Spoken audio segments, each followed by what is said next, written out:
कितना रिस्की है गायनेकोमेजिया को अनट्रीटेड छोड़ना, या फिर क्या रिस्क फैक्टर्स हो सकते हैं अगर हम गायनेकोमेजिया का ट्रीटमेंट नहीं लेते हैं।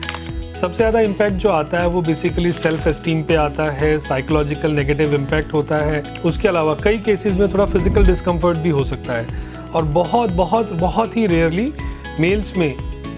ब्रेस्ट कैंसर का रिस्क भी रहता है अगर पेशेंट के गायनेकोमेजिया है तो सबसे मेजर जो इम्पैक्ट आता है अगर हम गायनेकोमेजिया को ट्रीट नहीं करते तो वो आता है इमोशनल एंड साइकोलॉजिकल इम्बैलेंस। जो पेशेंट्स होते हैं जिनका मेल ब्रेस्ट एनलार्ज रहता है, गायनेकोमेजिया रहता है,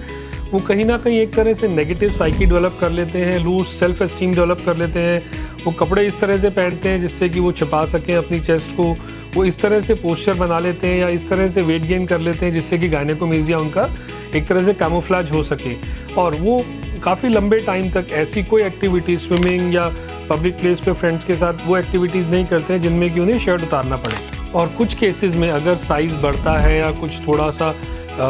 फिज़िकल चेंजेस होते हैं तो वो फिज़िकल डिस्कम्फर्ट भी कॉज करता है, थोड़ा पेन कॉज कर सकता है गायनेकोमेजिया, बिकॉज वो साइज़ इंक्रीज़ हो रहा होता है उस वजह से। देन जो जैसा कि मैंने पहले भी बताया कि बहुत ही रेयरली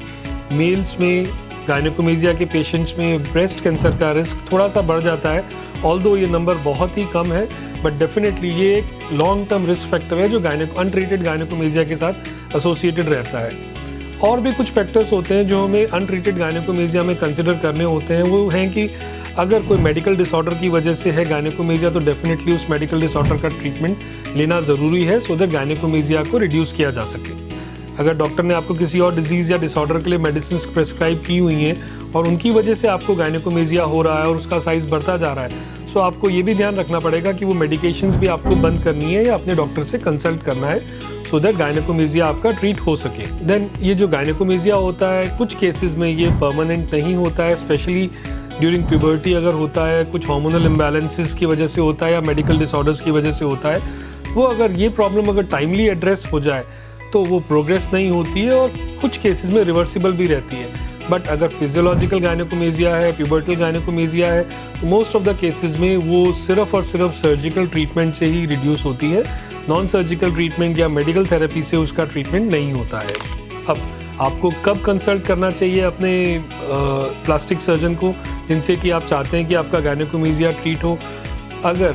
आपको लग रहा है कि आपका गायनेकोमेजिया बहुत ज़्यादा साइकोलॉजिकल डिस्कम्फर्ट दे रहा है, साइकोलॉजिकल डिस्ट्रेस दे रहा है आपको, आप एक तरह से खुद की बॉडी के लिए, उस केस में और उसके अलावा अगर आप अपना ट्रीटमेंट प्लान कर रहे हैं, पूरा सर्जरी और एक तरह से जानना चाहते हैं किस तरह से प्रोसीजर होगा, तो आपको अपने प्लास्टिक सर्जन से कंसल्ट करना है सो दैट वो आपको एग्जामिन करके, एवेल्युएट करके एक तरह से कस्टमाइज्ड ट्रीटमेंट प्लान आपको दे सकें जिससे कि आप फाइनली जो रिस्क फैक्टर्स हैं अनट्रीटेड गायनेकोमेजिया के उनसे फ्री हो सकें और एक तरह से प्रॉपर एक नॉर्मल लाइफ लीड कर सकें जिसमें कि आपका सेल्फ एस्टीम भी अच्छा हो और आपका कॉन्फिडेंस भी बूस्ट रहे।